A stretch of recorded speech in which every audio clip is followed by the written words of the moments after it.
the honor and very rare seats that Geshe Michael is going to do something which I believe he loves the most. He's going to translate and teach some of the ancient texts with a small group of people.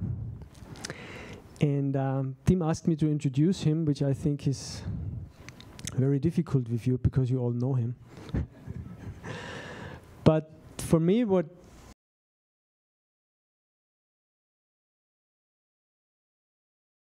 I think what he went through in his life in order to come to the place where he and we are now. Being born in this wild country, which is called the United States, going through a lot of successes early on and tremendous suffering in 1 year where 3 of his close family members died. And instead of giving up, he went to India, of all places, met the Dalai Lama, followed his advice and studied with Ken Rinpoche Geshe Lobsang Tarchin in New Jersey. Followed his advice to build up a diamond company, which must have been incredibly difficult at that point, I believe. Translated and taught the 18 ACI courses that we all know. Entered into a 3-year retreat. Taught the tantric cycle. And against advices and against his culture made the partner practice open in our world and decided to talk about it and not hide the female partners that we practitioners of this lineage have practiced with for centuries. And then he went into the DCI, which is about to be finished in terms of doing the 12 courses, and he created this college. So please keep in mind today during the class who the person in front of us is and what incredible karma we have to have a teacher like Geshe Michael Roach. Please help me to welcome him with no further delay. Geshe Michael Roach, the angel debates the devil.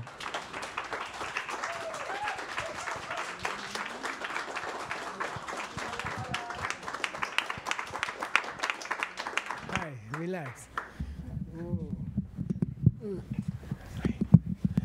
Oh my gosh. Okay. Wow. Blast from the past. Okay. Hi, we just got back from a tour. We went to Japan, and it was wonderful. And we were invited by a company that works there. And I don't know. It was kind of a strange thing. They had me up on the stage with all these famous Japanese, what do you call it, motivational speakers. One guy sold 20 million books. Every third family has his book in Japan, and it was really nice. And then we spent time with a very famous diamond dealer who's the largest private jewelry collection in the world, starting from 3,000 years ago, Mesopotamia. And that was really awesome. And Orit put on Queen Elizabeth's diamond, $100 million diamond necklace, but he wouldn't let her go home with it. And then we went to Shenzhen, South China, and we're doing a special program there called Action Pi. And then we went to Vienna, and we had a wonderful time there. And I think that's the 6th year. They're on the 6th year of DCI program, so they're halfway through. And they're just amazing. It's called DACH. What do you call? Deutschland, Österreich, and Schweiz. All the German-speaking countries. So they all come there, and we have a good time. And it was just amazing. But we went around the world in 10 days or something. It was kind of hard physically. But the thing in China was interesting because I was using this teaching, which is called Angel Devil, right? Dangzin Shangdep in Tibetan is called Dangzin Shangdep. It's about 300 years old teaching, and it's given by the first Panchen Lama, who was a famous poet, great philosopher, one of the best in history, and a pacifist, a great pacifist who personally prevented a war in Tibet. And so it's a cool book. Come in, handsome. Sit down, Mark. Just kidding. So I'm supposed to come up with 12 DCI levels, and DCI is a business training organization, and we use the ancient wisdom to teach business people around the world. So the team in China, this trip has 2 million followers. It's a community of 2 million business people, and so we talked to the 40 top people. And it's amazing. And I was trying to get a new idea for them. I like your hair. And then I was thinking this would be a really nice class to use there. Because what this book is about, and it's very famous, and there hasn't been a good translation. And I think we should do one. It needs a commentary. It's poetry, and it's too difficult to understand without some kind of commentary. So when I have a free day, I'll write a commentary, and it's gonna be nice. I think it's a spiritual classic. I think it'll be like I don't know, Dante's Inferno or something. And it's an amazing, amazing book. But it's basically an argument in one person's mind between understanding and misunderstanding. So it's a very famous, Dangzin means tendency to see things that aren't there. Shangdep means like, what do you call it? Like a fierce argument where they're tearing each other apart. And it's in one person's mind, okay? So the whole argument, it's an argument within one person's mind. And it's amazing. And then when he introduces it, he calls it, this is a book on Mahamudra, okay? What's the main emphasis of a Mahamudra book? Your own mind. Yeah, you're meditating on your own mind. And it's supposed to be better. Do you remember why? Anybody? Not the human computer, huh? It's always there. You don't have to buy a meditation object. It's the most interesting thing. Yeah, it's the most interesting thing to people, and it's constantly changing. So it's interesting to watch. So those of you who are like me and bang your head on the closet when you fall asleep during meditation, it's supposed to be particularly effective meditation to use your own mind as the object of meditation, okay?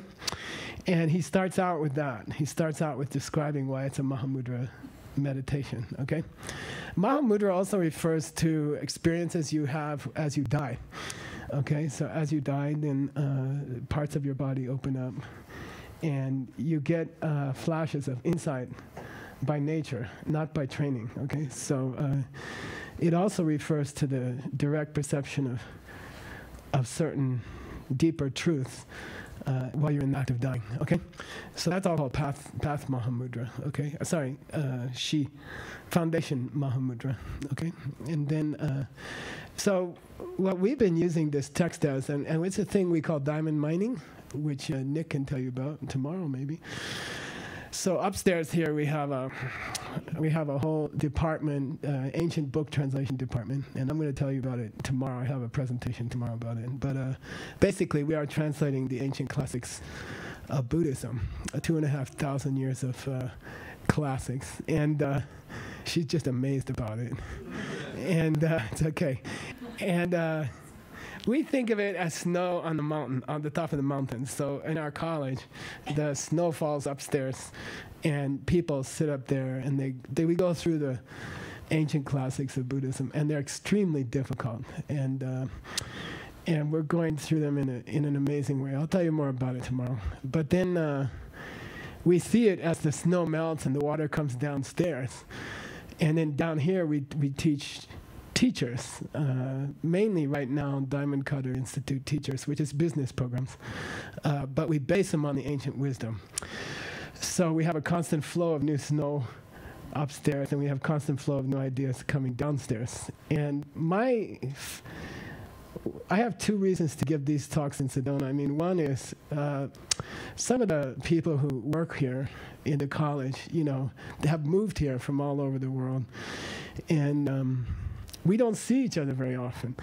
To be honest, I think I'm here half the year, and when I'm here, I'm sleeping off the jet lag and doing gardening and trying to see my partner and Veronica. And thanks for your nice note.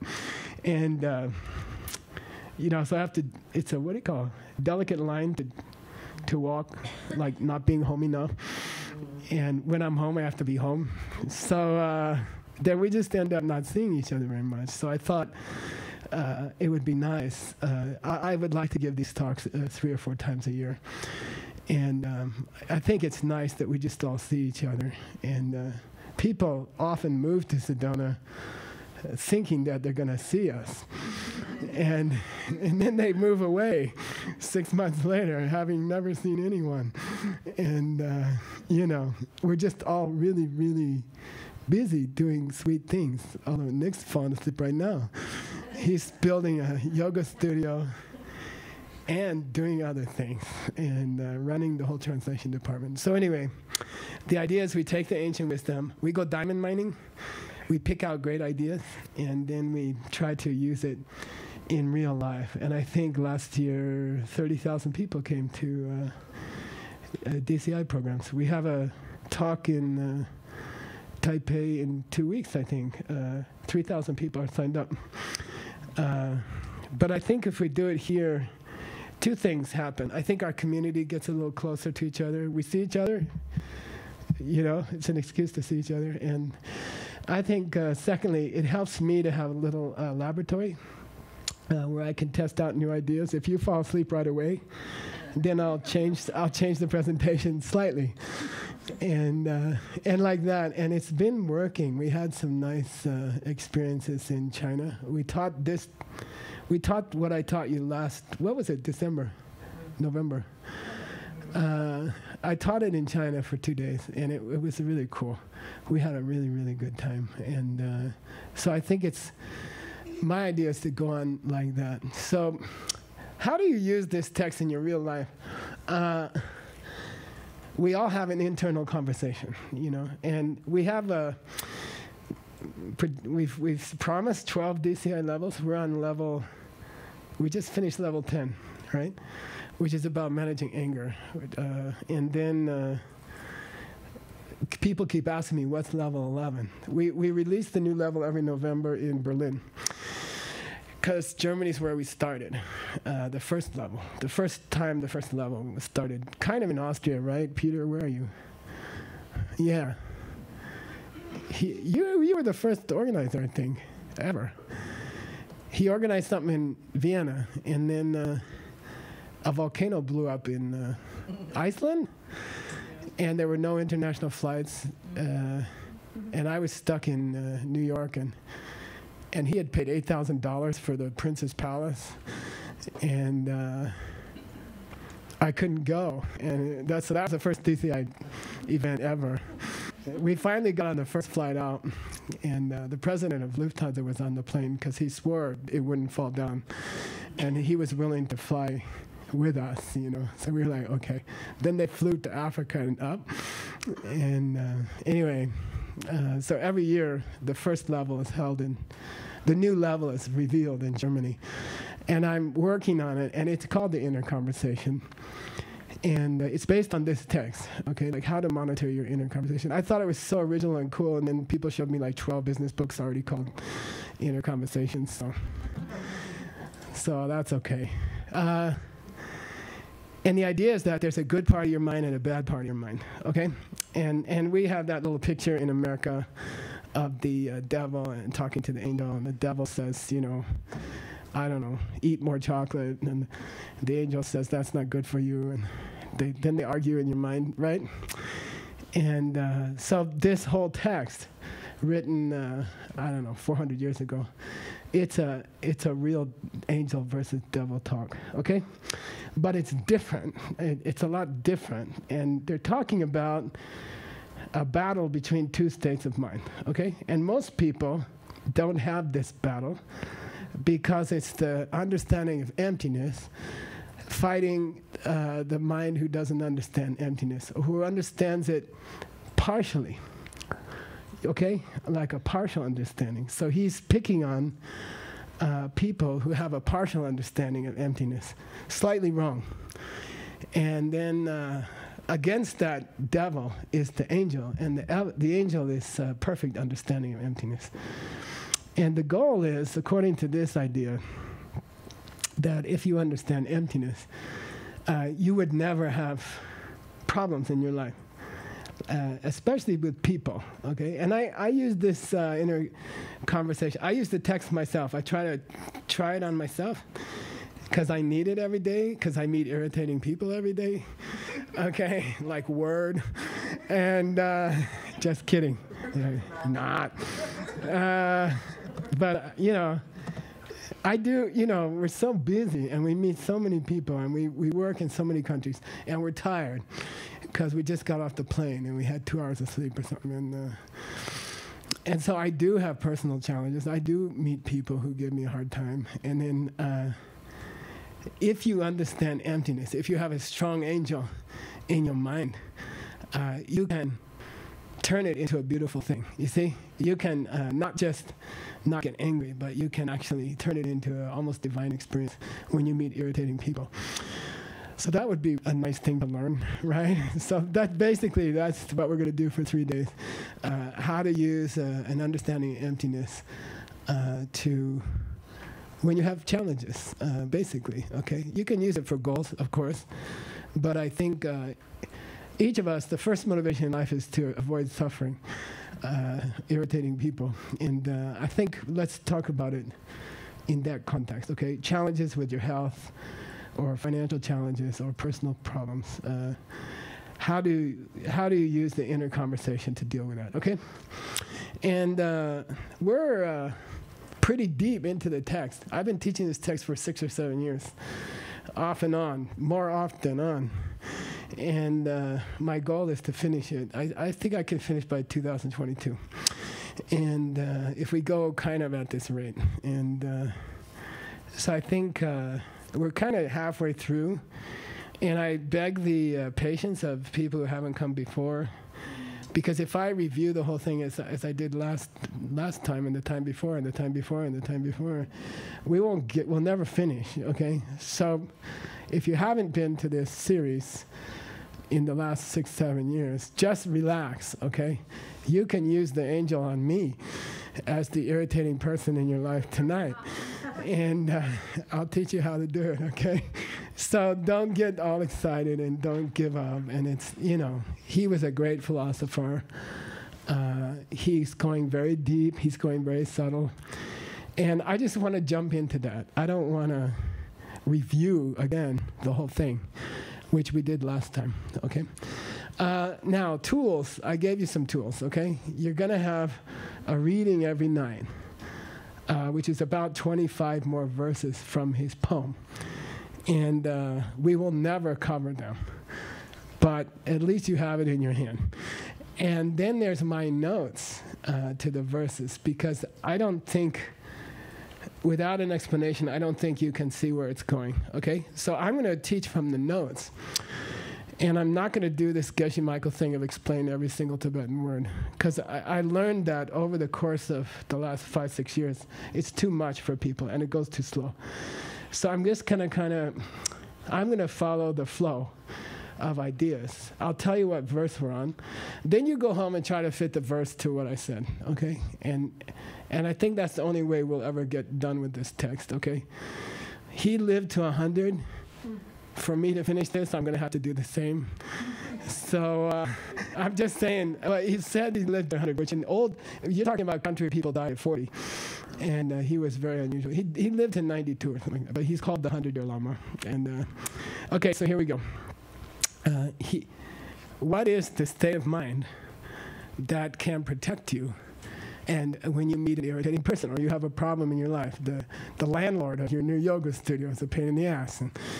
And like, how can you use this internal conversation to deal with that problem, okay? And I do mean internal conversation, okay? And this is a kind of meditation, all right? It's a meditation that you walk around with all day long, And as your mind talks to your mind, which it does, right, all the time, you train an angel to step in and pick up the conversation, you see? And how often do you need to use it? About once every 5 minutes, okay? And I'm not kidding. You know, I have a normal, we all have our own work, we have our own life, we meet people. Rosa's a famous fashion designer. And you meet people all day, and you have challenges all day. We all have. We equally have challenges. So you can learn to use this angel in your head, okay? And he would say one more thing when he advertises. He would say, if you get it, if you manage to install the angel in your mind where she can talk every 5 minutes, okay, you will be a happy person for the rest of your life, and you will be super successful. And if you don't, you cannot be happy. So he's not saying you'll be happier. He's not saying that. He's saying if you don't understand where the world is coming from, you will never really be happy, okay? Things will conspire to make you unhappy, okay? Every time you're unhappy, you are misunderstanding the world, okay? And so he's very radical. He's saying, I don't want to improve your life. You know, either you get an angel in your head or you don't. If you do, your life is perfect. And if you don't, your life sucks. And there's no in-between. He does not propose an in-between, okay? So here we go. So actually, we're going after angels who aren't quite great, okay? Nice, but no cigar. I was trying to explain this to a Chinese friend. Nice, but no cigar. He's like, what's cigar got to do with it? What does cigar have to do? I don't know. But anyway, not quite perfect, okay? So he's going after meditations which are not quite perfect, okay? Which is good for people like most of you who have been trying to meditate for 20 years or 25 years. And, you know, he's pointing out subtle flaws in meditation, okay, for us, okay? So I think it's a good text for the people in this room. I'd say the average meditation years in this room is about 20 that I'm aware of. 25, 50, okay. Just kidding. Okay, I'm on verse, I'm going to start at 117, which is where we left off last time. And don't worry too much about looking at it, okay? I would encourage you to just listen and take the text home and look at it at home, okay? First look at the notes, then you'll remember what I said, and then look at the poetry and see how it matches the notes, okay? See if you can figure that out. So that's your homework, okay?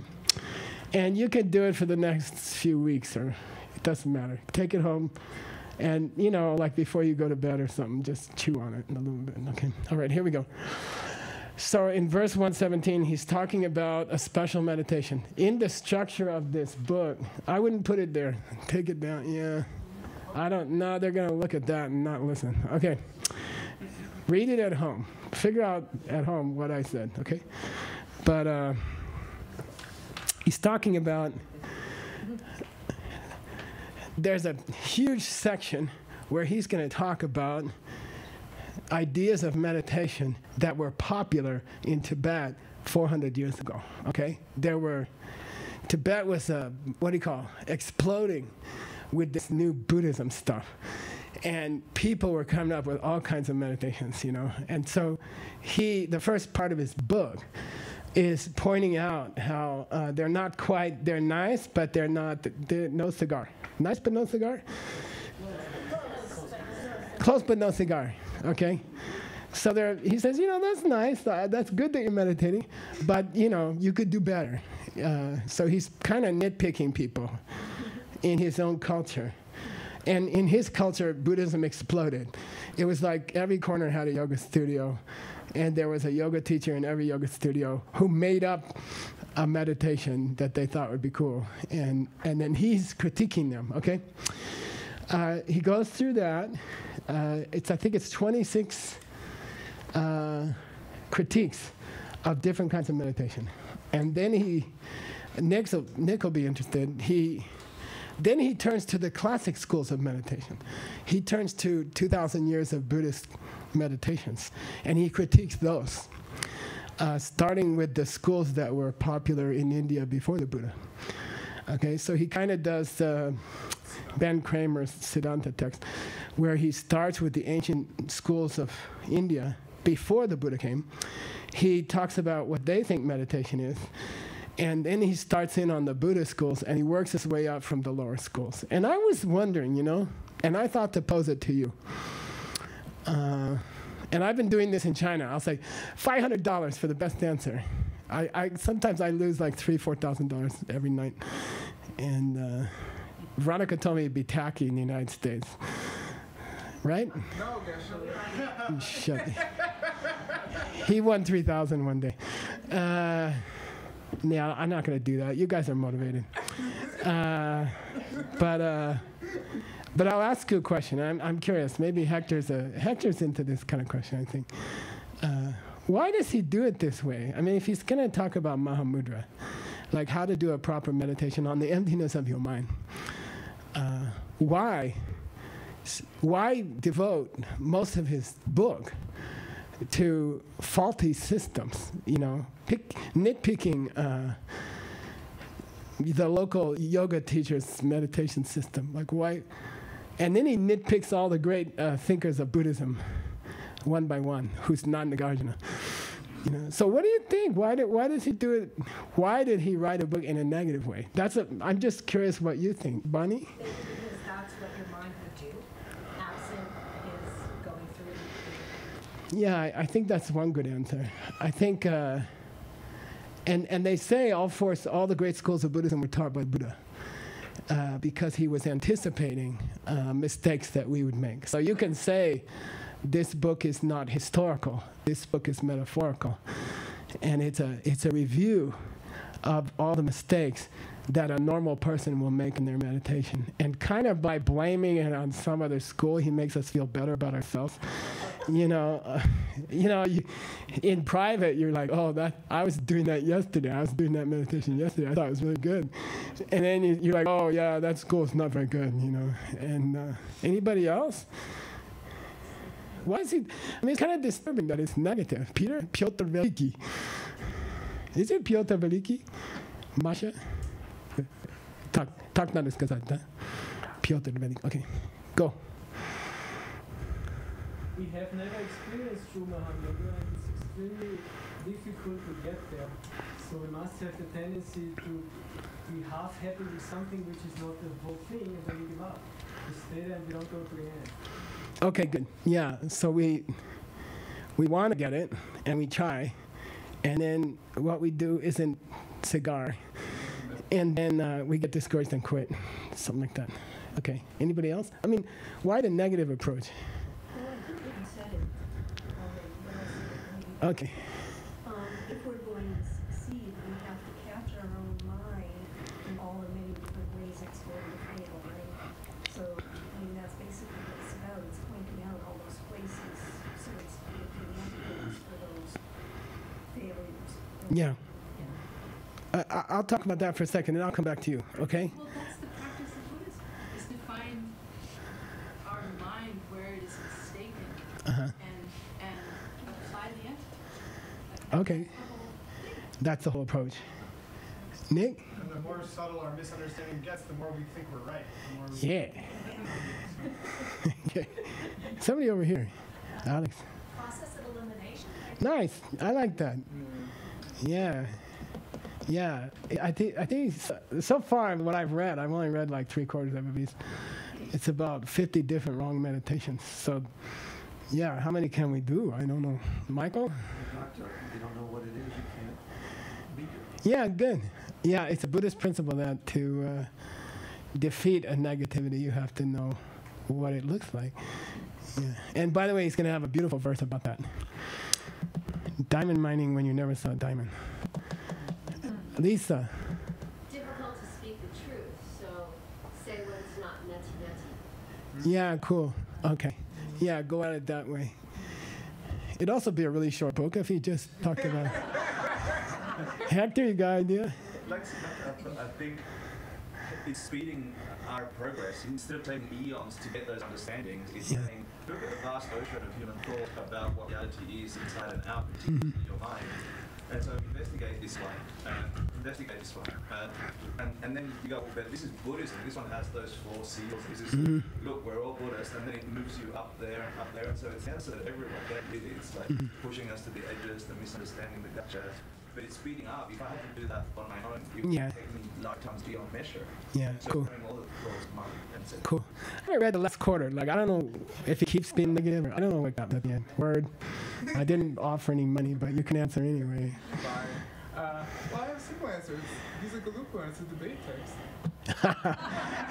Yeah, he's of the Buddhist school of Tibet, which especially appreciated the ancient tradition of debate. We're just supposed to give the wrong answer like 7 times. Yeah, and that's a principle in debate. Like when you start a debate, you always say something slightly wrong, and then you let the other guy try to prove you wrong.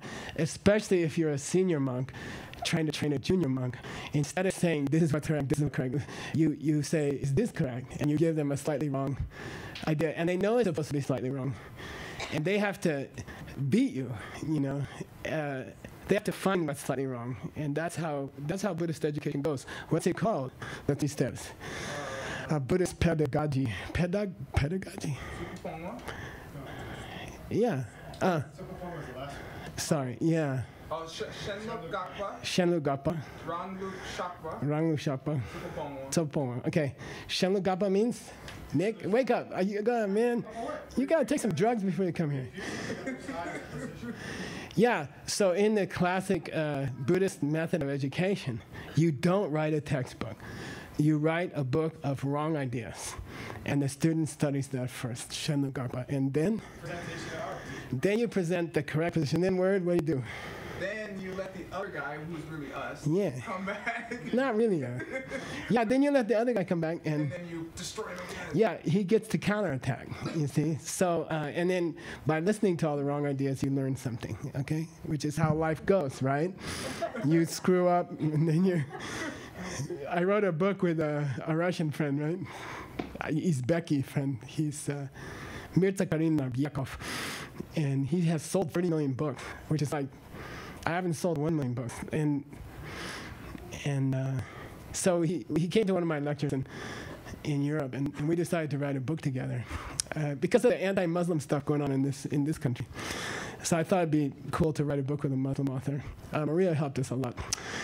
And we made a pact that we would write a book called The 10 Biggest Mistakes in Life and how not to make them, or something like that. Because he's the same age as me, and he's a rascal. We have a DCI joke. I don't know why I have to meet these people. So then we both wrote for 6 months. And then he called me back. He got back to me. I forget if you sent me his email, but he said, look, 5 mistakes in my life ain't going to make it. I got like 100, you know. Can we change the name of the book, you know? So the book is still called 10 Biggest Mistakes in Your Life. But the first half is his mistakes, and then you turn the book over, and then there's my 10. So we got 20, but we still kept the book title. Make sense? Okay. Anyway, I started reading his finally. It's good. So yeah, if you start from mistakes, it's better, I think. Okay, ready for the mistakes? Okay, this is bad meditation number 12. I didn't want to call them bad because it's bad to call people bad, so I called it ineffective meditation number 12. Okay, and he proposes, okay, this other guy proposes, sit down, close your eyes, and watch thoughts pop up on your mind, okay? And that will take you to happiness, you know. That's a way that you can deal with unpleasant people, okay? Is there any, I'm going to ask you 2 questions, okay? Number 1, is there any benefit you can see to that approach? And 2, is it ultimate? Does it fix the problem? Number 1, is there anything good about that approach? Sure, helps you practice. What? Training your mind to watch the thoughts that are... Yeah, cool. Yeah, and well, don't forget what we're talking about is a state of mind that you hold all day. The inner conversation. It's a monitor Somebody, no, I can't say that. There's two important tools in all meditation practices, Tremba and Shishin. Okay, Tremba and Shishin. An alarm mind. Yeah, but which one comes first? Shishin. Yeah, Shishin, which is a smoke alarm, okay? It's a smoke alarm. And it's a state of mind that you train in your meditation mind to go off, beep, beep, beep, beep, if you start thinking about something else, right? What are the two classic other things you start thinking about? Food and sleep. Food and food and sex, yeah. Yeah, it's, what do we call it? Qingge, right? What's Qingge? Qingwang. Yeah, like your mind gets too busy, which means I like to say you're thinking about lunch, okay? And then Qingwa. Yeah, you get sleepy, which is the result of lunch, if you try to eat before meditating, okay? So these are the two classic faults of meditation. Somebody tell me what's a samapatti. Equal staying in between those two faults. Yeah, it's the Sanskrit word. One of the many Sanskrit words for meditation is samapatti, which means a state of balance, which means you are watching not getting sleepy and you're watching not getting too high. And it's compared to driving a car. Yeah, like if you watch a good driver, their hands are moving constantly. And a person who's a good meditator, they're constantly correcting themselves as they go, okay? Between those two. Now, that's not what we're, but oh yeah, so the positive part of this meditation number 12, other guys' meditation, the good part is that you would become sensitive to your own mind. Your what would become strong?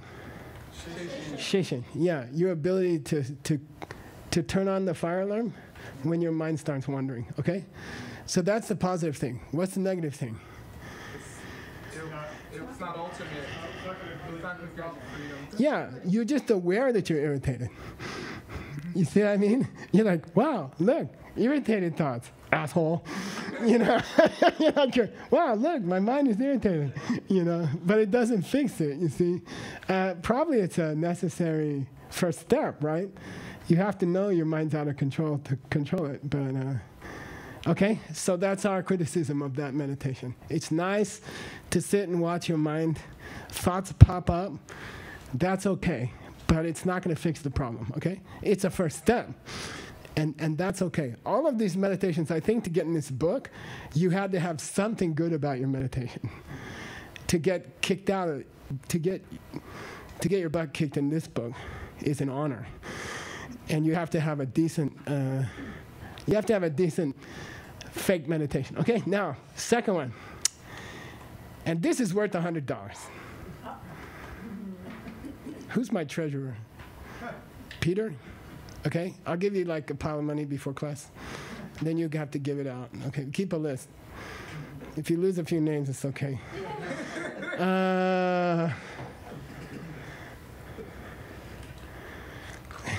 He's on human computer. Look over there. Chiwa Chuku Lamkya. Chiwa Chuku Lamkya. You guys who spent 7 years going through 20,000 pages of Vajrayana at Diamond Mountain. Sometimes I think no one ever heard anything. Water flowing in the eyes? You should pay me. Shiwa. Death, Chuka. This lady with the white hair. $100. You gotta pay me back. Take me out to dinner. Okay. Shiva Chukulam here. Okay. This is a tantric practice. Okay. This is a hard tantric practice. But he refers to it, so I can talk about it. Now, the next meditation is that some people say, if you watch your thoughts fade away, okay? The first guys want to watch your thoughts pop up. The other guys say, watching your thoughts fade away is Chuku Lamkir. I'll say Chuku Lamkir. And this is a very important tantric principle, okay? And he mentioned it, so I can talk about it. Chuku means the Dharma body. So the Buddha, supposedly, when you become a Buddha, you have 3 or 4 different bodies, okay? Which are not real bodies. They're just called bodies. It means parts of you, okay? So call them the 4 parts of you, okay? Chuku means what? I know, but Emptiness of the other body. yeah, you can say the emptiness of you. After Nick becomes Buddha Nick, like Saint Nicholas, yeah, the emptiness of Nick is the core of that Buddha, okay? And we'll talk about it, okay? What's yeah, then there's Pardo, say Pardo, Longgu, Lamkir. Pardo, Longgu, Lamkir. What's Pardo? Yeah, after you die, spirit life, up to 49 days, okay? In the spirit realm, Pardo, is the Longku. Yeah, the body in heaven, okay, the heaven body. So, according to Buddhism, when you become a Buddha, part of you parks in a heaven. There's a part of you that parks your physical body in heaven. This, you know, the kind of body you see in the paintings of a, this is not so bad, but some kind of divine form, right? And you hang out in your own heaven with this form. It's called Longku, which means body of enjoyment. And that's compared to the Bardo, okay? That's compared to the Bardo. Because death itself, in a tantric presentation, is kind of like entering emptiness, okay? It's kind of like entering emptiness. And then you can ride it if you're trained, okay? You can ride the death experience to emptiness if you're trained properly. And we did it in the Lamrim course for, I don't know, 10 days. And I'm not doing it over for another year or two. And you've been through all that. But you can, as you die, you can carry it to a higher reality, okay? And that's called Chuachuku, okay? Using death as a ticket. Lam Kyer means what for $100? Oh, no, you did it already. I'm sorry. Lam means path, okay? Kyer, he means use it. It means to carry something, like a donkey would carry something. But it means to use the death experience for something higher. Transform it. It means to transform it, okay? Into a path, okay? To use it as a path, okay? So that's Chiwachuku Lamkir, okay? What's the next one? Pardo. Longku Lamkir. Use the Pardo experience as taking on a super beautiful, sexy angel's body. Why does it relate to Pardo, to the Bardo? You take on an ephemeral body during the Bardo. You take on a temporary form. You take on like a spirit form. It's almost angelic in that you can't cut it with a knife and things like that. It's similar to this rainbow body in the heaven, okay? It's similar to this kind of exquisite heavenly form, okay? Which if you put your hand through it, your hand would go through, which is why they call it a rainbow.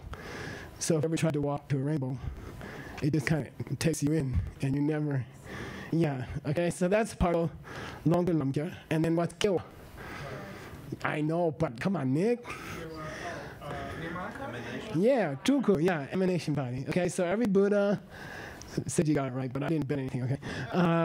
Every Buddha has one of the reasons to become a Buddha is that you have the power to send avatars, send bodies to other worlds. You can be, I like to say you can be on the bus in LA next to an elderly lady helping her, and at the same time you can be in Beijing as someone's Peking dog and making that elderly person happy. You see? But multiply times countless, billions at the same time. So you have the power to send out bodies. It's almost as if you are reborn every second. Okay? Kewa, Sekewa, Chuku, Lamkya. Okay? So now you got the principle, right? And you have to be extremely well educated in the classics to read this poem. Because he just says Chuka Lamkya. He doesn't explain it. And there's no commentary. He never wrote a commentary. So, and what he's saying is, he's trying to compare it to the opposite of the last meditation. Who can tell me? Just watching your thoughts? That was watching what? Yeah, good. Watching your thoughts fade. And there's a school that developed in Tibet of just trying to bring up random thoughts during meditation and watch them fade. And then each time they fade, you go through the death process. you go through Chiwa Chukun Lamkya, Pardolonku Lamkya, Kewa Chukun Lamkya, okay? Cool? Is it useless? No. I think it's sexy. I have designed these meditations on the ones he's complaining about. To be frank, like present moment meditation was one of his first complaints. So yeah, they're useful, they're okay. You can use it, it's okay. It's all right. But it's incomplete. There's something, it's beautiful, it could be useful. It has problems, okay? It has some problems. Now, you want to know one of the problems, okay? And by the way, I am gonna give you a break in about 20 minutes. So stop complaining in your head. This is a big theme throughout his whole poem, is that your mind is mistaken all the time, okay? Not sometimes.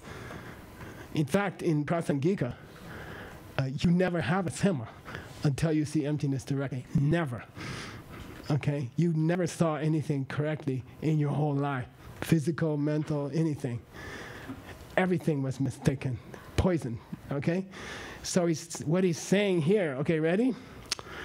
Every time you're aware of your own mind and you're not thinking about the emptiness of it, you are throwing more poison in the well.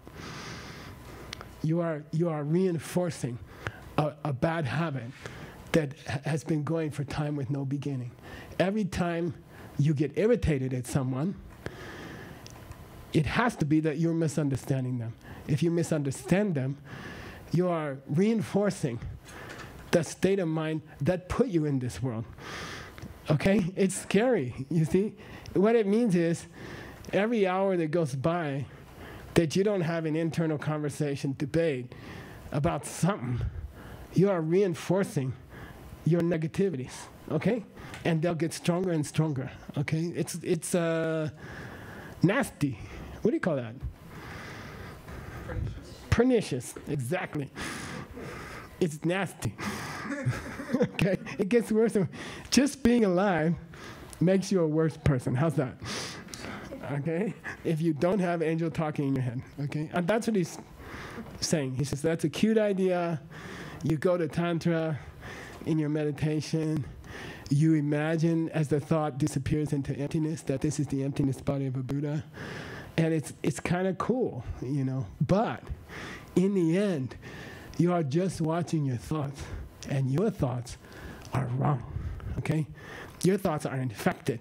And the longer you watch them, the worse you'll get.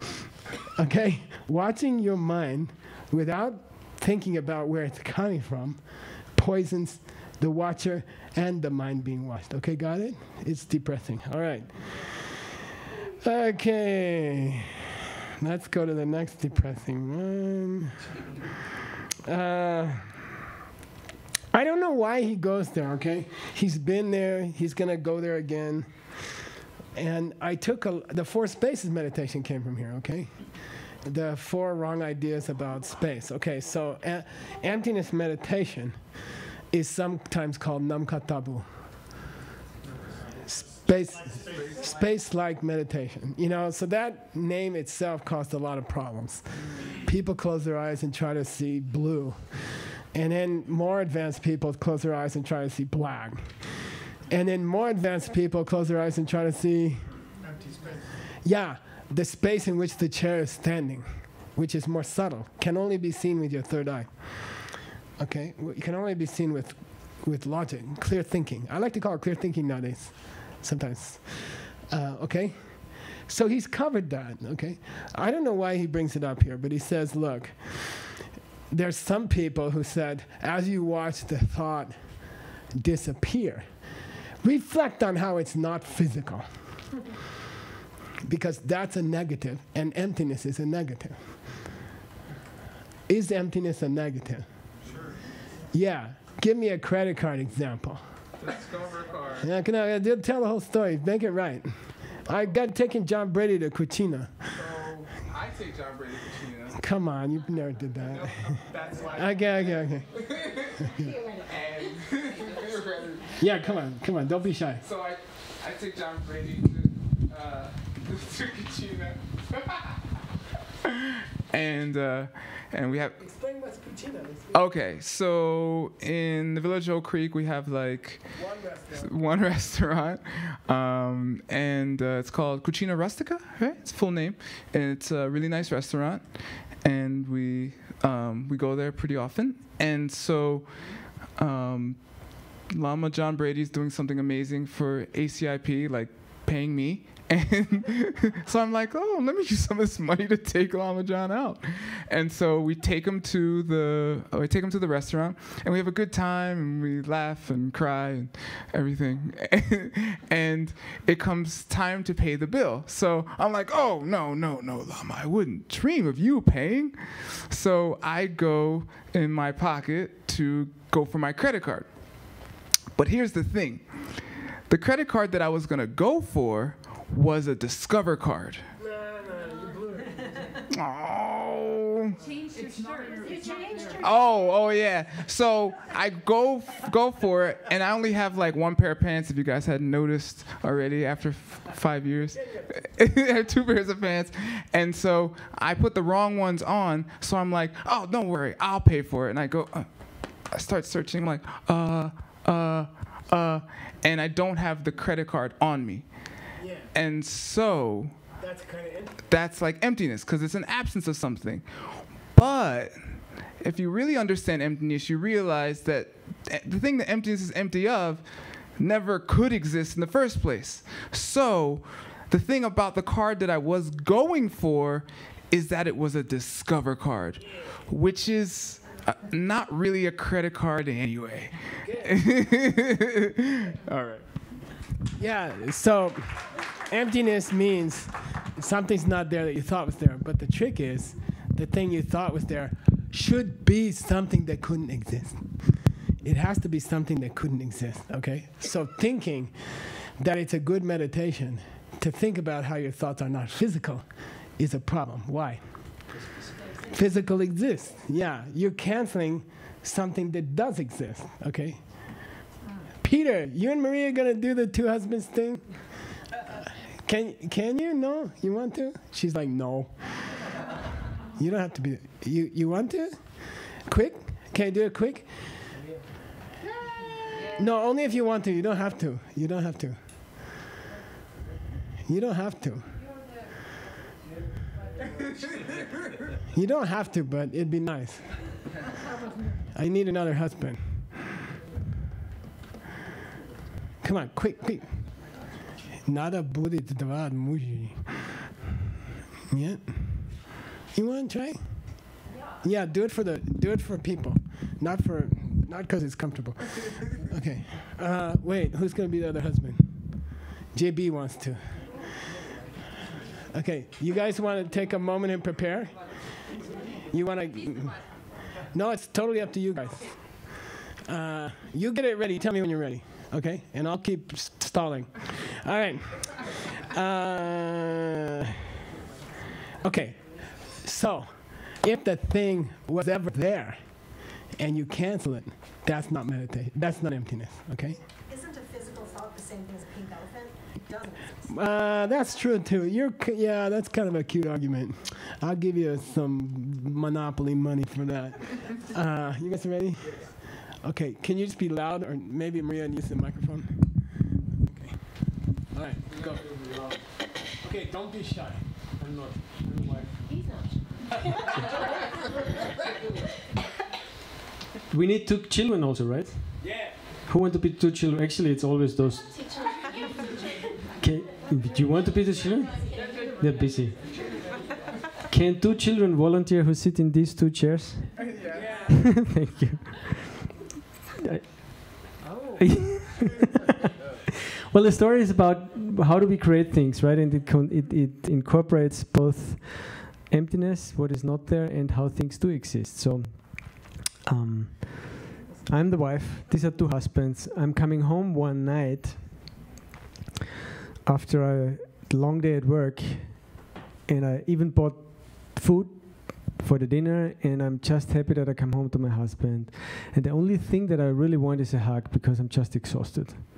And so as I come home, I open the door, I step in, I'm looking for my husband. Can I do it later? Okay. Before I come home, 2 days before that, 3 days before that, the evening before, I have a assignment at my work. My boss tells me that the next day in the morning I have to be earlier at work because there's a Skype call, probably with the Germans. And so I come home and I tell my 2 children, who are very attentive, and ask them, can you please tomorrow morning get up 1 hour earlier, dress up, put your shoes on, put your clothes on, and then be ready to go at 7 and not at 8. Is that okay? Yes, otherwise we assign you for adoption. She doesn't care. Anyway, okay. They say yes. They're super happy about that. Next day in the morning, I wake up 1 hour earlier. I get ready to leave for the office. I come down. I get into the room, and what do I see? The 2 children jumping on the bed. They're not dressed. They're not ready to go, and I get really frustrated. And because I forget the angel in my head that we're going to learn about today, I'm saying, you 2 are the stupidest kids in Sedona. And then I wrap them up, go to the office, and forget about the whole thing. 2 days later, or a week later, I come home to the situation I described before, where I'm just tired and exhausted from work, buying dinner, and my expectation as I open the door is that my husband is going to give me at least a hug. And as I open the door, and I step in, and I'm kind of waiting for the hug, You're stupid!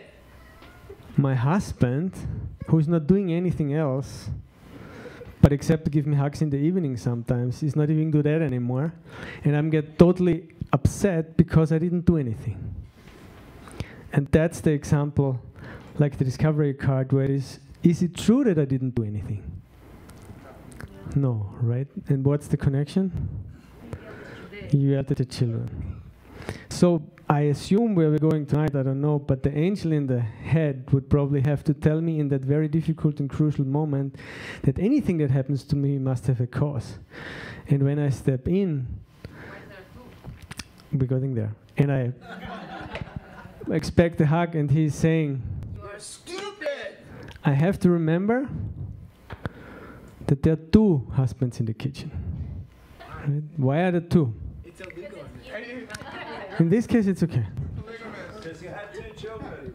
Because you have to say okay. Because it's me? Because it's me? Yeah, you're the jerk telling yourself that you were. Oh, I see. That's one possibility. Any other ideas? Why are the 2 husbands there? Because one doesn't exist. Exactly. One does not exist. Right? There's one husband in the kitchen who does exist, and one husband who doesn't exist. What's the husband that does exist? One that comes from yelling at the kids. Say again? The one that comes from yelling at the kids. Exactly. Is that husband also yelling at me? Yes. Yes. So there is a yelling husband. It does exist, but it comes from because I've created him in the past. How about the second one, the one with the long blonde hair? That doesn't exist at all. Right? Because that's a husband that could exist from his side in this case. It could be a husband that is not created by my own actions. And which one of the 2 husbands do I get angry about? The long blonde hair. The long blonde hair husband, who doesn't exist at all because husbands don't have long blonde hair, right? Well, okay. Sometimes they don't have. So, what is the right reaction in this case? What is the effect of the angel in my mind when I understand the theory of these teachings and can apply them in the practical moment, which is so difficult for at least me? I get home. I forgot the story of the kids a long time ago, and it doesn't matter at that moment. I step in. I expect something good to happen. And this is time slowed down. I'm like, wait a moment. This is not nice. I don't like it. What should I do now? I really hate it, actually. And if I have the angel in my mind, the angel will say, because you really hate it, you're just going to accept it and you're not going to yell back. You're going to go to the real husband and say, I'm sorry I had a bad day. That's okay, honey. And all is good. Thank you.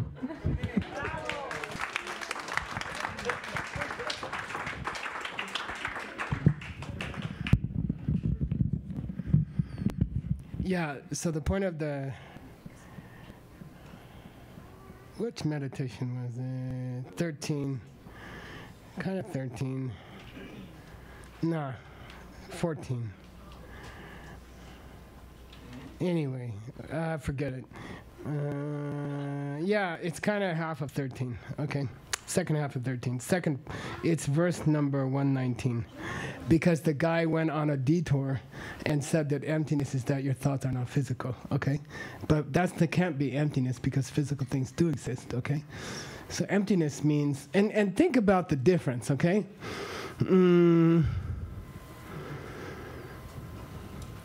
If someone called you stupid in the kitchen when you came home and you got mad at your husband and he turned around and it turns out to be your neighbor, right? What happens to your anger? Yeah, it just... I like to give the example. It's kind of a depressing example because I've actually been there, but... So your girlfriend or your partner is on the phone like this, you know. You come in and she's like, and you're like, what are you doing? And she's like, oh, nothing, you know. And you're like, by the way, this is a long time ago, okay? And you're like, well, who are you texting? And you're like, oh, nothing, you know. And then you get you start to worry that she has another boyfriend, right? And then you... So you're cool though, and you don't say anything. But that night, when she's asleep, you get the phone and you check, right? And it turns out to be she was buying you a birthday present on Amazon, and it was a secret, okay? And that's why she hid the phone, okay? So where is the new boyfriend? Nowhere. Yeah, completely non-existent. You see what I mean? So then how do you feel about him? You just feel stupid, okay? Like, so we're not talking about that you picked up her phone. You thought it was Fred, and you pick up the phone and it was John instead, and you were slightly mistaken, okay? It's not a case in Tibetan of mayin. It's not a case of mistaken identity. It's not that you thought she was texting this guy who might be her boyfriend, but she was texting a different guy who might be her boyfriend, okay? That's not emptiness. Emptiness is you find out she was ordering you a birthday present on Amazon. And the whole boyfriend thing, what do you call that? Dissipates, diffuses. How do you make it more dramatic than that? It Dissolves. implodes is pretty good. It just dissolves. That's emptiness, okay? And that's what it does to your heart. Like you just, oh man, that's so weird. I thought it was a boyfriend. Oh, she bought me a birthday present. You know? Like it's a totally opposite thing, okay? So if you're going to do an emptiness meditation on someone who irritates you, the result should be some kind of joy and not some kind of, mistaken identity. It's not who I thought it was. That's not it. It's that he dissolves. The problem dissolves, okay? If you are trying to deal with a problem as a Buddhist and you're trying to use emptiness and that problem doesn't dissolve in front of you, you don't have an angel in your head and you don't understand Buddhism. And you're not practicing, okay? At this level. Okay, we're not talking watch your breath Buddhism. Is it Buddhism? It is. Buddha taught watch your breath. Okay, what's it called? There's some Sanskrit name. In Tibetan, it's called Uk Jungum. Okay, Uk Jungum. Say Uk Jungum. The Abhidharma Kosha, 350 AD, Master of Buddhism. Watch your breath. Okay, that's okay.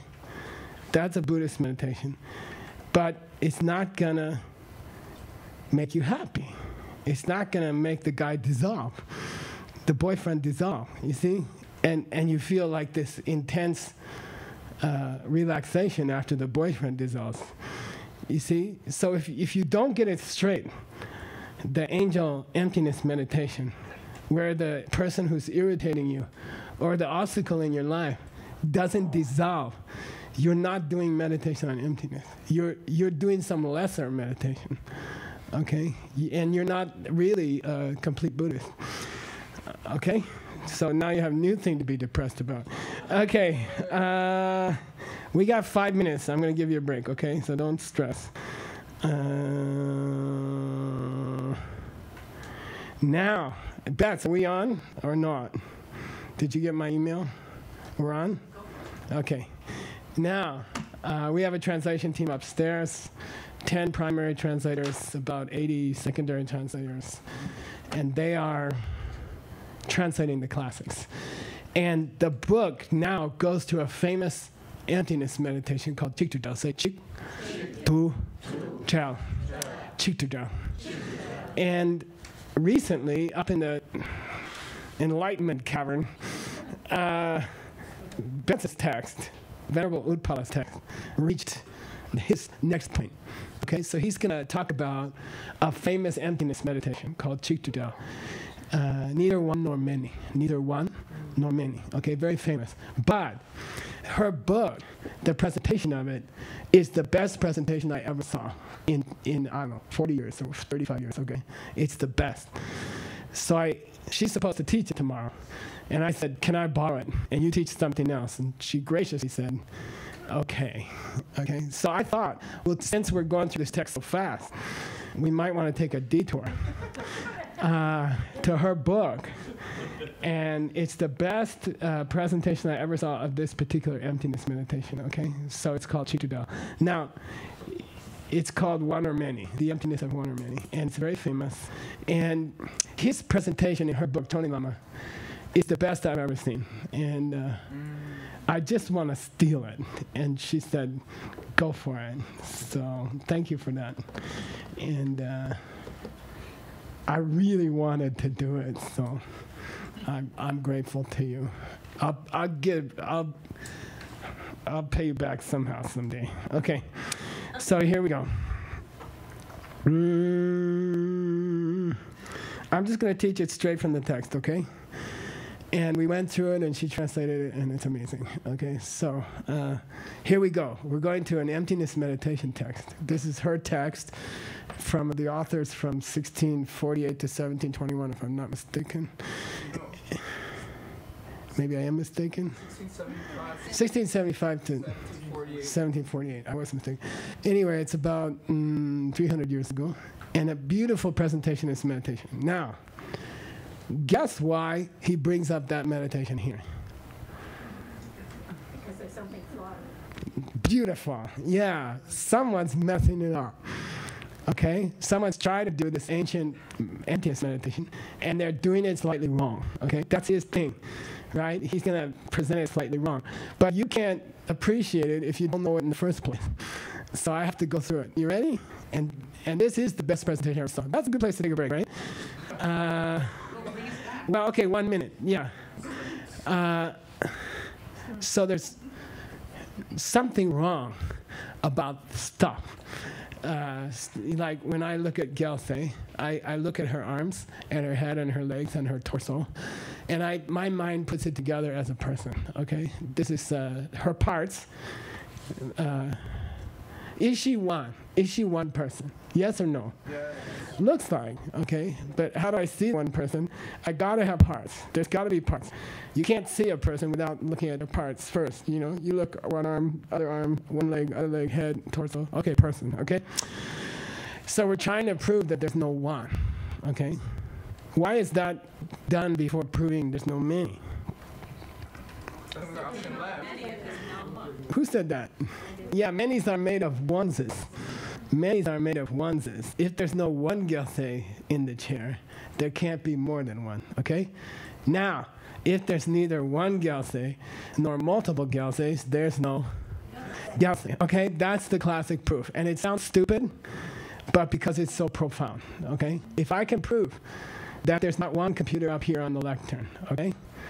And then I allow you to discuss is there two, okay? If I can prove there's not one, then proving there's not two is easy. Proving there's not more than one is easy, okay? Because there's not one.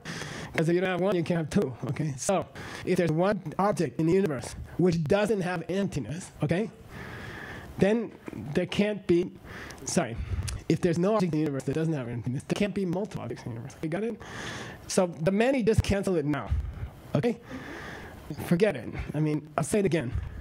If this is not empty, okay, And I say, did I have 10 of those up here? Would there be something empty? You say, no. I mean, because one's not empty, okay? So all I have to prove is one.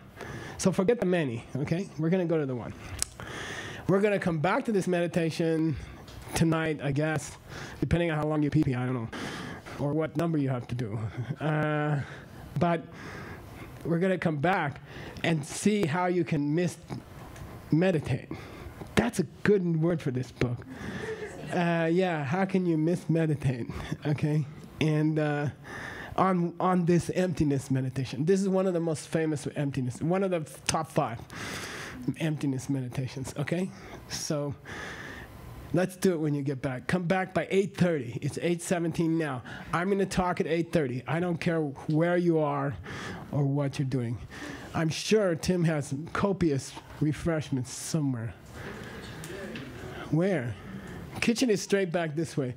Toilets on either side here. Okay, go for it. Thank you. See you at 8:30. I'm starting. I don't care where you are.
All right, so to appreciate the next meditations in the book, you have to understand this ancient argument for emptiness, okay? To understand that ancient argument of emptiness, there are many, many presentations, but the one in Utpala's book is the best one I've ever seen, and I'm stealing it shamelessly. Okay, so Ona Dutren, so he's gonna prove that things have parts. And then we'll talk about why, if things have parts, they have to be empty. Okay, got it?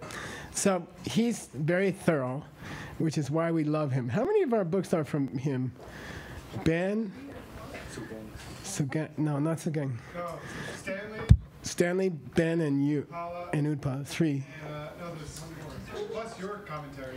Yeah, so say we're translating. This is a great Lama called Choni Lama from about 300 years ago, right? Human computer. Yeah. Okay. So anyway, here's his way of proving that things have parts. Okay, and he does it DCI level 7 thing. He does a DCI level 7 thing. DCI level 7 is you go through all the categories of existence. Okay, so we're gonna take a quick trip through all the categories of existence. Okay, we're gonna prove why each one of them has to have parts. When we finish that, we'll prove why, if it has parts, it has to be empty. Okay, ready? Here we go. So we start with physical stuff, okay? And science says that this microphone is made up of small atoms, of, like, call it carbon and iron and oxygen and atoms, okay? I like to teach it this way. Atam is Sanskrit. Means not, like atheist or apathetic, agnostic. Where'd you find that? You're brilliant. Who's brilliant? One of those guys. Okay, yeah. This is DCI level 7. So the definition of existence in Buddhism is anything you can perceive with a correct perception. Then it's real, okay? Then it exists. There are 2 kinds of things in the universe: those that exist and change, and those that exist and don't change, okay? Those are the two divisions of all things in the universe. Who's teaching the Abhidharma tomorrow? Oh, good luck, honey. I'm sorry. Sakche sapamechinam lama dobe dujinam sakche kanju dedala sanam kundu gebaga samelam gedembatan tumachinam sumyante namka dandi gopani. Very famous, the opening lines of Abhidharma Kosha. And 99.999% of stuff in the world is in the left side, the red left side. And then only 3 things are in the right side, okay, classically. And then changing things, you got physical things, and then you got things that change that aren't physical or mental, and then you got mental things, okay? This is the outline of Buddhism, the outline of the universe, okay? If we can prove each one has parts, then we prove that all things are empty. I'll take you there, okay? So don't get nervous. Tahia. She's not nervous. Okay, here we go. So, physical things. We're going to start with the left-hand box, okay? Physical things. Do they have parts? And we go to, we go to stuff has, the chair has legs, has arms, okay? And then the plastic has molecules, and the molecules have atoms, okay? And the atoms have quark and spin and other parts, okay? Subatomic particles. But atom, means not, right? Tam means divisible. And the word that comes from it in English is temple, because the temple was divided from the village in the old days. So it's called set apart. Temple means set apart from the village. And so atam means cannot be split, the thing which cannot be split. Which in science is reflected in the periodic table of the elements, okay? Meaning element. So what does element mean in science? It means this substance is the smallest you can get, and it retains its qualities, okay? So iron is still hard, and I don't know, oxygen is still airy and things like that, okay? So if you break it, H2O, into H and O, it loses the quality of, you can't drink it anymore, okay? So when you go below an element, you lose the identity of the thing, and that's why it's called an element. That's why there's only 116, something like that, elements, because a piece of it won't act like the whole anymore, okay? Like a quark, all quarks are the same. All electrons, protons, neutrons act the same. It's only in a certain configuration, in certain kind of shells in the atomic structure, that it will act as an element. So, okay, when you take away one piece, it doesn't act the same anymore, okay? So that's what element means. That's the idea of an atom, okay? Then there's an idea that an atom cannot be split. We split atoms, but you cannot split it and still retain its identity. That's not possible, okay? It won't be hard anymore, or it won't flow anymore, okay? So atom. Then he wants to talk about atomic theory. Now, this is considered the crudest form of philosophy in Buddhism, is atomic theory. It's considered the most stupid one, the lowest one, and it's the one that we believe. It's science, okay? So stuff is made of little pieces, and those pieces have an identity, okay? And then in the ancient times, they'd say they are the smallest thing. They cannot be divided. They are atomic, okay? So here's Chunin Lama, okay? He says, okay, let's take this atom that you can't split anymore because it wouldn't act the same, so it has to be one thing, but it can't be divisible, right? So then he says, the way he puts it is, in your book, is so you have an atom here, and then you have an atom to the west, and you have an atom to the east, okay? So I was going to bring some tennis balls, but I didn't have time. And I didn't have any tennis balls, but so 3 tennis balls, okay? And Chonin Lama is like, does the middle ball touch the ball on this side? Yes or no? Yes. Now, does the ball on this side touch the ball on this side? No. Okay? Which means that this ball must have a right side and a left side, right? Because there's a plate. If this ball touched this ball, where this ball touched this ball, then this ball's inside of this ball. Got it? Okay, you all right? I'll say it again. 3 balls. If this ball touches this ball, right? And then if this ball touches this ball, then it would have to touch it here. And then this ball would have to be in the same place as this ball, okay? So the one on the left would now be in the place of the one in the middle, okay? For the one on the left to touch the one on the right. Got it? Then the guy says, come on, that's stupid. The one in the middle is blocking it, you see? The one over here can't touch the one over here because there's the one in the middle. Don't be stupid. It's not necessary that this one has to touch this one because this one's in the middle. And he says, yeah, then it's not a tam-ik. Then it has a right side and a left side.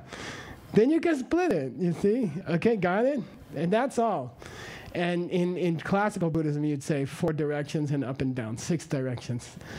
And he'd say it can't be, okay? So either this one is occupying the same space as this one, okay? Okay, got it? Then if you piled up atoms to make the chair, how big would the chair be? It couldn't be bigger than an atom, okay? If atoms take the same space, then you can't make a chair out of it. If you can make a chair out of it, you don't have atoms, okay? Then there's no elements. Or, oh no, Geshe, they are little balls, and their unique identity, they have a little unique identity, right? Right? Mm-hmm. But when you split them, they don't, okay? So the left side of the atom acts the same as the right side? Does a part of the atom act the same as another part of the atom? Sure. No, but then it can't be hard anymore. Because neutrons are generic. All of them have neutrons, all of them have electrons, all of them have protons, they all have spin, they all have quark. They all have it. but they aren't hard, okay? You got to have the whole thing to have hard, okay? And if the atoms are only touching pieces of each other, they can't be hard anymore. Okay? Got it? Unless they're in the same ball, in which case the chair is one atom wide. Okay? Now, if I'm Nagarjuna, I will say, something's going on. Okay? And you just never thought about it. And I'm not trying to convince you of Buddhist philosophy. I'm not. I'm saying there's something weird going on. There's something not possible going on. That's all. Okay? Now let's go to some other box. I think he goes to the one in the middle next. Yeah. Okay? So there's stuff in the world that changes that's not your mind and it's not physical. And there's a couple of examples. There's not a lot of stuff in that box. One is Earl. Okay, Earl crawled into this box, the middle box, okay? The person is in this box. Because Earl is not Earl's body and Earl is not Earl's mind, okay? Earl says, I have a headache. It means he doesn't say, I am a headache. I mean, he is a headache. But no, he doesn't say, I am a headache. So he's not his mind, but he has a mind, right? So he says, I have a headache. That means Earl is not his mind. And then he says, or I broke my finger. Then that means he owns the finger, but the finger is not Earl. Got it? Earl has a body, Earl has a mind. Earl, the concept Earl is in the middle box, okay? People are in the middle box, okay? Give me another thing that's in the middle box. Seeds, mental seeds, okay? When Peter yelled at his 2 kids, how was the seed planted? Karmic seed, vasana. When you heard it. Yeah, when you hear yourself talk, it makes an imprint on your brain. It makes an imprint on your mind. That becomes a seed after like an hour or 2, okay? That becomes a karma. Seed, mental seed, karma, same thing, okay? Are those mind, yes or no, and tell me why, for $100. They're not mine. Not mine because they're not aware. Who said it first? Know things. Good, okay? $100 for him, Peter. Don't tell V, okay? She says it's crass in the United States. Okay, but I find greed, everyone, yeah, people always give a good answer. Okay, so what he said was, seeds stay in the mind. And there's a common mistake made by Buddhists who hear that. They will say, well, the seed is in the mind, so the seed is part of the mind. But that's a mistake, okay? And the classic argument is that the seed doesn't know anything, you see? So the definition of mind for $0, ineffable and aware. And seeds are not aware. They don't think, they don't feel, they don't have impressions, okay? So seeds belong in the mind, but they're not mental stuff. And they're obviously not physical, okay? Why? Because you have billions of seeds in your heart chakra and you didn't get, your chest didn't explode, okay? Right? I mean, you have countless karma seeds in your heart chakra, but they don't, pile up. They're not physical. They are a state of potential. Okay? The karma. Okay, another example. Come on. Choni Lama example. In his text. Time. Who said that? You are so awesome. I don't know. You're probably listening to one of those videos.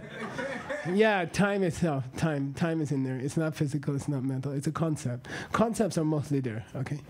Now, Choni Lama wants to take some of those concepts and prove that they have parts. That's our game today. We're trying to finish it by 9 o'clock. I don't know what's going to happen. We're trying to finish one verse out of 110. Okay, so here we go.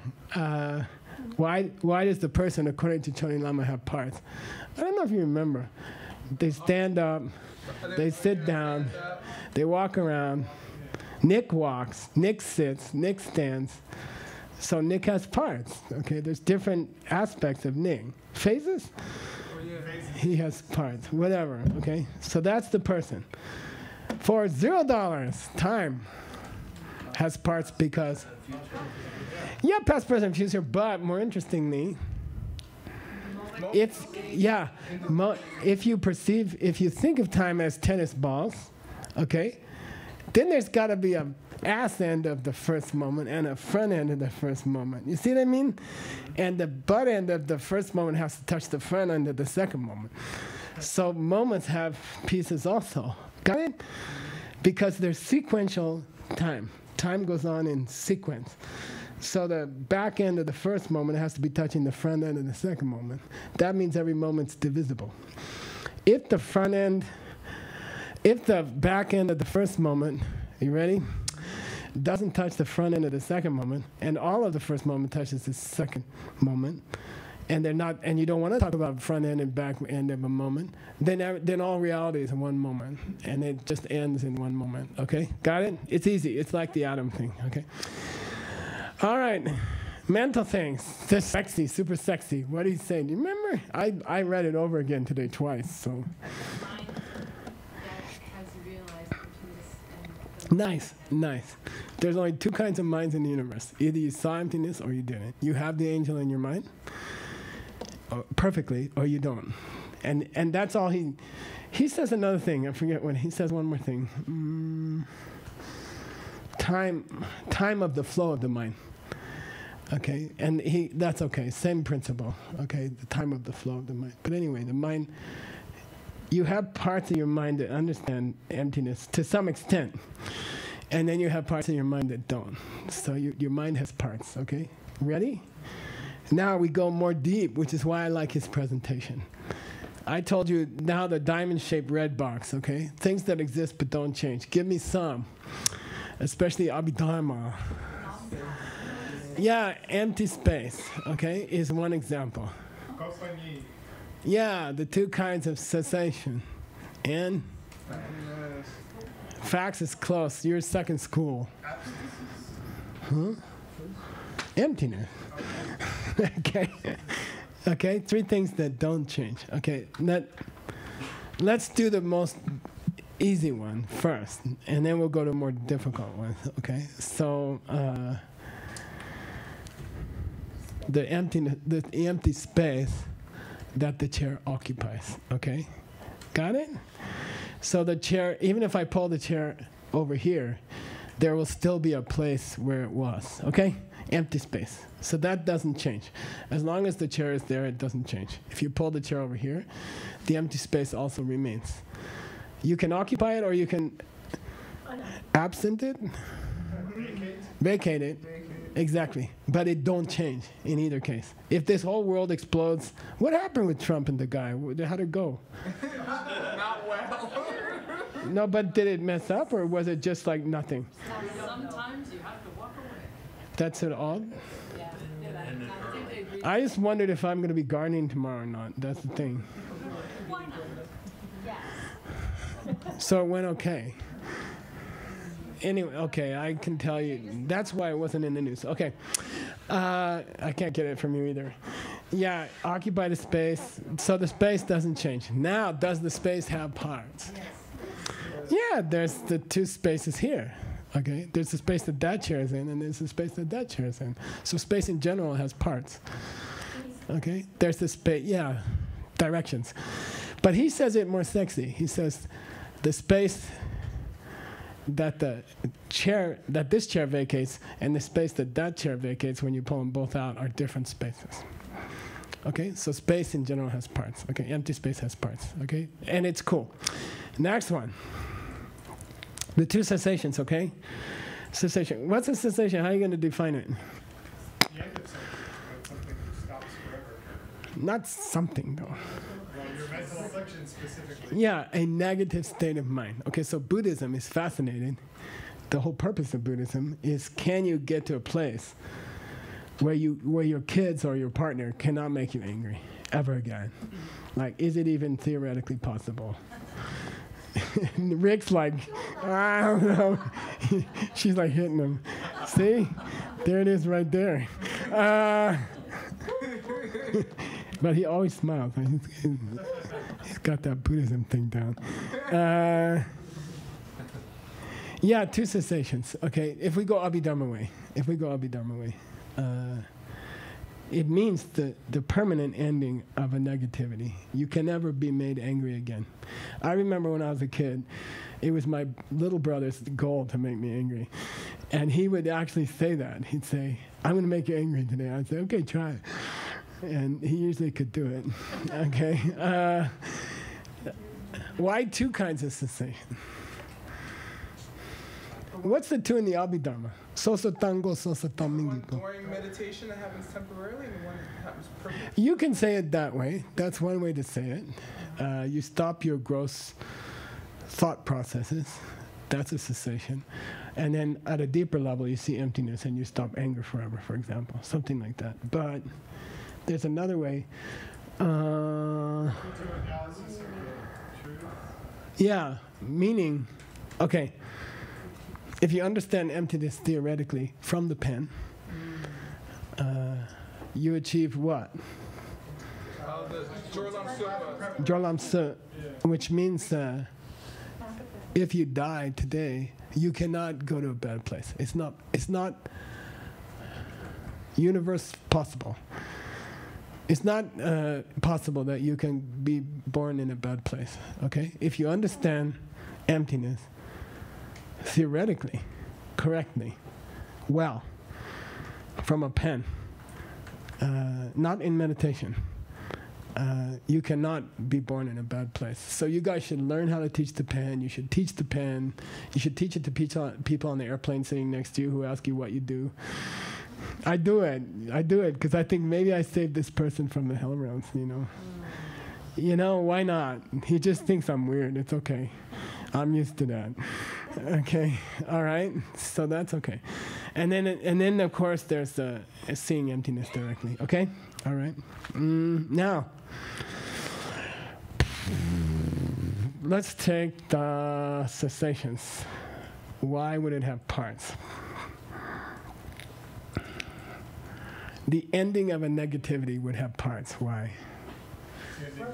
different sensations? Yeah, no, different negativities. Yeah. Look, I got an end of my jealousy. Look, I have an end of my anger. Look, I have an end of my desire. Okay, these are separate entities. Okay, unchanging. They will never come back. They will never change. Okay, the loss, permanent loss. Cessation's a weird word, right? You don't use cessation in English. We had a cessation of my girlfriend and me. Something like that, okay? But it means permanent loss. You can't, like John and me's hair, okay? It's not, I don't know, maybe we'll come back, but I'm not holding my breath. Okay? Stem cells, yeah. We'll work on it. Okay, so anyway, that's a permanent loss, okay? But there are different permanent losses, that's all. So there's parts to permanent loss. Got it? Now, we just have to go to emptiness and we're done. And it's right on time. Okay, I'm going to stop in 4 minutes. Anyone can tell me to wait for $100. Don't tell me, okay? Peter raised his hand before I asked a question. It's like, I'll take a shot, Geshe.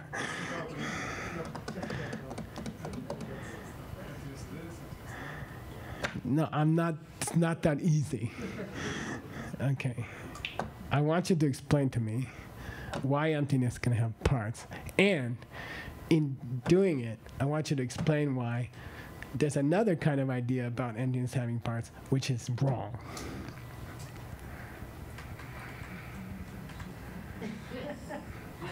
And you guys had it upstairs. I have one. When the snow hit the... Because emptiness of a thing is only one emptiness. Wait, you weren't in the class. Forget it. It's impossible. No, this is very difficult. Come on. Choni Lama's example was faulty. Not the Kung Tung, right? Huh? Yeah, give me more. Give me more. You get up to $20. 19. 18. Yeah, because when he talks about emptiness, he says, Come on. the emptiness of the... You can split it if you guys get it right, but it might take the whole year. He used the word Kung Tung, which means Kung Tung. the emptiness of a vessel. Good. Space within Good. the vessel. Okay. But that doesn't count because it's not just place. Yeah. He said the space in a coffee cup, right? That's on that desk, and the space in a coffee cup that's on that desk, okay? Is that emptiness? No, it's just the distance between two things, okay? Don't think that's emptiness. That's a big mistake. It doesn't help you. You cannot build, I don't know, the largest diamond jewelry company in the world based on how wide is the cup. It doesn't, that's not emptiness, okay? Emptiness should be something you can use to make cool stuff, to make anything happen, okay? If it's not that, it's not emptiness, okay? Empty is supposed to be the key to the universe, okay? So that was the wrong one. What's the right one? Nick had it. $33 each, 30 cents for Utpala because it's her text. There's many things in the world and they each have their own emptiness. Yeah, why? Because emptiness. Okay, she gets 33. You're representing her. Tell Aaron. Okay. More? Oh, I should say. Yeah, come on. No, she asked me. She asked you to do it for her. She'll pay you 30. I'll pay her. Okay. Emptiness each. So where were we? Each thing has its own emptiness. Yeah, good. And there's no just emptiness that would exist independent of the thing to be empty. Something has to be empty. Yeah, last thing. Okay, $100 again. Don't tell V. Don't even tell her I didn't. Don't tell her I told you not to tell her. Emptiness of telling her. Okay, this is another $100. Let me get the question right.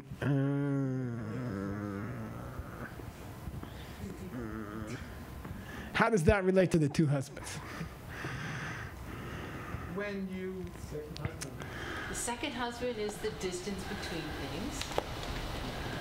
Doesn't exist. I mean, it's not the don't thing. say anything. There's only one husband. Oh, I know. The sea. What? It was never there, so you can't even say that it's empty. That's okay. You could say that. That's not bad. Yes, I just said. Okay, so 50-50. 50-50. Now, okay, last thing. Then we're done for tonight. And I'm ending on time. The angel in your head has to say, that was never there in the first place. She was buying me a gift on Amazon. There was no boyfriend. It has to dissolve. That's emptiness. You see, the person you thought was there, the husband who decided to be mean to you. Never existed. Say it the classic way. Could never exist. Could never exist. Never will exist. Doesn't exist now. Never existed in the past. Cannot exist now, and will never exist in the future. But I'll bet you $500 you'll get upset tomorrow. Okay? Yeah. Because we know, but we can't do it. And I'm talking to myself too. You know, I've had a rough week that way. And it don't exist. The person who's getting you upset, who decided to say something to you, don't exist. Never existed. Okay? Got it? Utpala. So I've been struggling with this concept of it dissolving, because that Implies it was there? implies that it was there. Yeah, that's a I'm good. wondering about if it's like a mirage that it's real. Describe it to me in the case of the telephone. Describe the process in your mind. She falls asleep. You wait for her to get asleep. You find out her secret code. You sneak around the bed. You keep down low. You reach up and get the phone. And then you open the phone, right? And you want to read the message from the boyfriend. I think through all that, she should break up.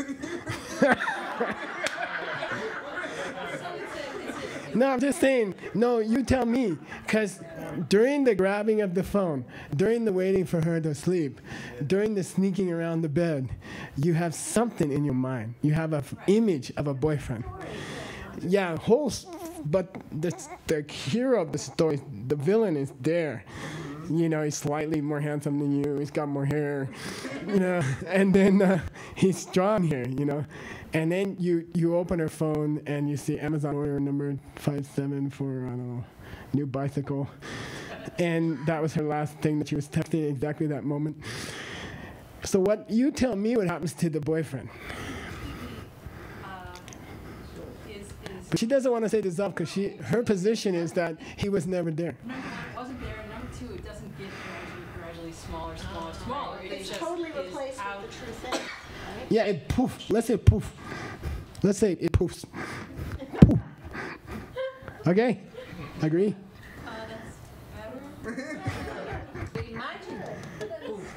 Yeah. If you get the angel, if this class causes you to introduce the angel into your head, then no one can make you unhappy anymore. It's not possible. We're not talking about treating anger. We're not talking about making it better. We're talking about... That's what I'm saying, yeah. That's what I'm trying to say. So he's, in the end, the whole poem is to criticize lesser antidotes. He wants poof. Okay? He wants boyfriend gone. He doesn't want, try to deal with the boyfriend or try to understand the boyfriend also wants somebody. Or, he's not talking about that. He's saying, poof, And then, you just feel stupid because you thought she was texting somebody. Yes, irritate me. You're going to make me break it in the first minute after the talk. Okay, you didn't. What? So, for the two husbands? Yeah. For it to actually be an antidote for samsara, yeah. Wouldn't you, in the end, have to realize that the person who got upset in the first place never was there to get it? That's true. I would say that. That's pretty subtle. That's pretty subtle. That's real life, right? But I think it would be the yeah. But nada ngaya zimbelo. Nada ngaya zimbelo. You and what you hold to be you? The definition of the first link of the wheel of life is holds to me and mine, and the husband is mine. No. No. What's not mine? If you're nice, your husband's not yours. No, the mind, of course, is the parts, not the... No. Outside things are part of you. It depends what school. Yeah, well, my school. Okay. Hector, you want to do this thing? Yeah, sure. Okay, we have a tradition to offer a mandala at the end of class, and you can do it this way if you don't know the finger thing, or you can look stupid and try to figure it out. No, it's kind of cute in class when somebody's just learn it from somebody, but you can do it this way, and you are offering the world. Okay, the point is, this is the payment of the class. This is the traditional payment of the class. Money is not enough. You have to offer a perfect world. What's happening in a perfect world? Everyone has the angel in their head. So at the end of this class, as payment for the class, you are offering your imagination of a world where every single person has an angel in their head, and all the boyfriends went poof. I mean, except for the one you want. Okay.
Probably not. I mean, on your computer? No, don't worry about it. picture of my teacher with the globe, touching the globe. I don't know. Anyway, so we found a new picture of my teacher taken at McDougal Street, which is the place where he taught in New York briefly. And it's a beautiful photo because he's got his hand on top of the world.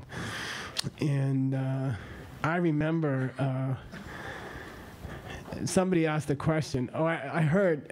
Yeah, I was there actually. And they said, Rinpoche, what do all the Buddhists do when they get enlightened? You know what I mean? Like, what do they do? What do they talk about? And he's like, well, they just get together and talk about emptiness and stuff. Anyway, even though they know what each other's going to say before they say it. So anyway, it's a pleasure to be in a room with so many people who spent so many years to learn these things. And I feel like it's just Buddhists talking to Buddhists, but it's still something worthwhile doing, right? Yeah. Okay, so thank you for coming, and see you tomorrow. Okay.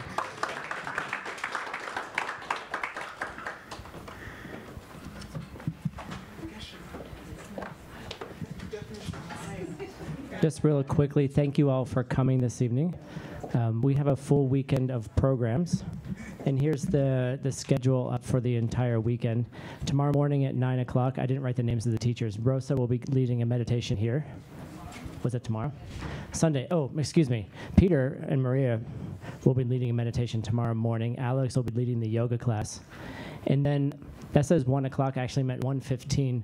We're going over to the nursing home to play bingo. It is the funnest, seriously, it is the funnest thing that we do every week. We do it on Thursday afternoons. We scheduled an extra meeting with our favorite old people. Her name is Patty. She's mine. So you cannot take her. But if you want to, she'll be very happy to sit with with you. The group is amazing. They're a lot of fun.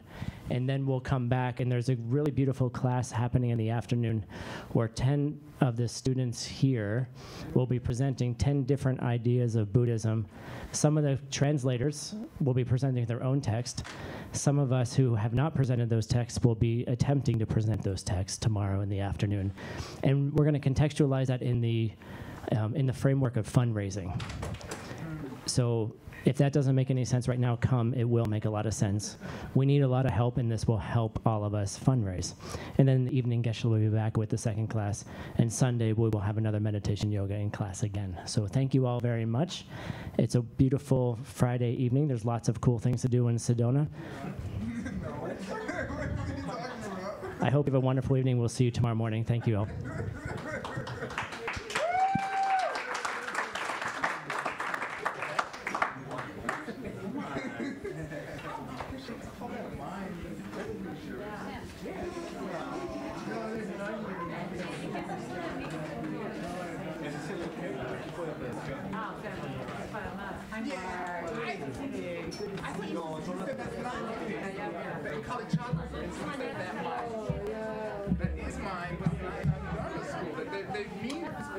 There's two interpretations of that. Doesn't it say just to the tips of your hair or something?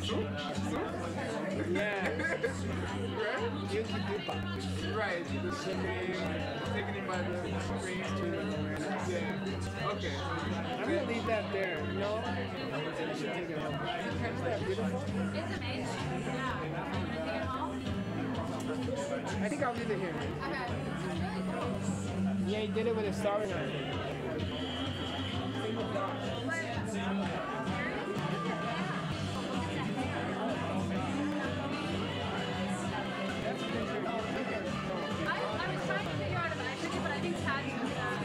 It's all dots with a soldering knife.